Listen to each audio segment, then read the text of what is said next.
તાપી જિલ્લાના ઉચ્છલ ખાતે આવેલી દેવમોગરા વિનયન અને વાણિજ્ય કોલેજમાં 13મા વાર્ષિક મહોત્સવની ભવ્ય ઉજવણી કાર્યક્રમમાં વિશેષ પ્રસંગે ગુજરાત રાજ્યના મંત્રી જયરામ ગામિતે મુખ્ય અતિથિ તરીકે ઉપસ્થિત રહ્યા હતા। તેમની સાથે વિવિધ સંગઠનોના હોદ્દેદારો અને સ્થાનિક સરપંચોએ પણ હાજરી આપી હતી। કાર્યક્રમની શરૂઆતમાં કોલેજ પરિવાર દ્વારા મંત્રીશ્રી અને મંચસ્થ મહાનુભાવોનું એક પછી એક પુષ્પગુચ્છ અને આદિવાસી પરંપરા મુજબ સ્મૃતિચિહ્ન આપી હાર્દિક સ્વાગત કરવામાં આવ્યું હતું। વિદ્યાર્થીઓની વિશાળ હાજરી હતી। ઉચ્છલ અને આસપાસના ગ્રામ્ય વિસ્તારોમાંથી મોટી સંખ્યામાં વિદ્યાર્થીઓ આ પ્રોગ્રામમાં જોડાયા હતા। કોલેજના યુવાધનમાં ભારે ઉત્સાહ જોવા મળ્યો હતો। બીજો અત્યારે વાર્ષિક આ તમારો કાર્યક્રમ છે એટલે આગામી દિવસોમાં જે ટીવાયમાં છે પણ તમે બહાર જવાના છો, પણ જ્યારે તમે આ ટીવાય એટલે તમારું જિંદગીનો ટર્નિંગ પોઈન્ટ, એટલે જેટલા પણ ટીવાયમાં છે એમણે અત્યારે તમારી એક્ઝામ આવે ત્યારે સારા માર્ક્સથી પાસ થવાય, સારા ટકા આવે, મેરિટ આવે, કારણ કે આગલા વર્ષમાં તમે જવાના તમે ટીવાય પછી, તો જો મેરિટમાં આવી જશો તો તમારું કેરિયર બનશે। કદાચ આપણે મેરિટ કદાચ આમ તેમ થાય તો આપણને પ્રોબ્લેમ થાય,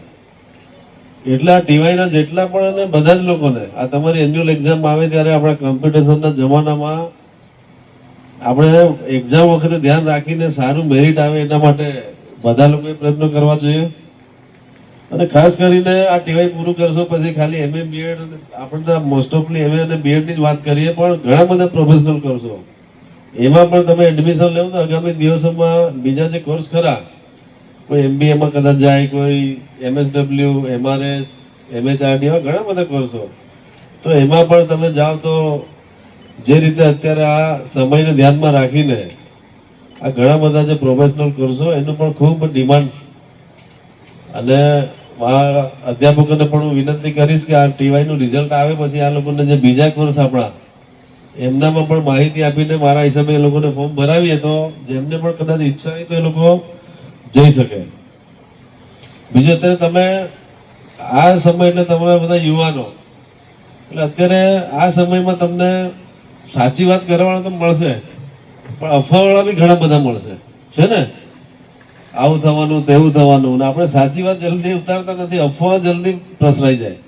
એટલે અમુક સમયે બધા એવા નીકળી પડશે, એ લોકો સુધી ચેતનો કે સાચી માહિતી જોઈને તમારા અધ્યાપકો અને અમારા મંચ પર બેઠેલા લોકોને મળજો તમે, બાકી તો અફવા પણ ઘણી ફેલાવશે તમને, એટલે અફવામાં બી ભવિષ્યમાં બી તમારે આવવાનું નથી। બીજી વાત રહી, મેં જે રીતે તમને વાત કરી અભ્યાસ, આગળ તમે અભ્યાસ કોઈ પણ ફેકલ્ટીમાં જશો ત્યાં ભણવા માટે તો સરકારશ્રીની ફ્રી સિમ કાર્ડની યોજના પણ કોઈ જગ્યાએ માની લો વર્ષની 40,000 ફી હશે તો એ સરકાર ભરે છે ફ્રી સિમ, એટલે સરકારની જે યોજનાઓ છે એની પણ તમારે માહિતી મારા હિસાબે રાખવી જોઈએ। તો ઘણી વખત આપણે માહિતીના અભાવે એડમિશન નથી લઈ શકતા અને એમાં એડમિશનથી આપણે પૈસાના લીધે વંચિત રહી જાય, તો તમારે જેટલા પણ વિદ્યાર્થીઓ રહી છે આપણા,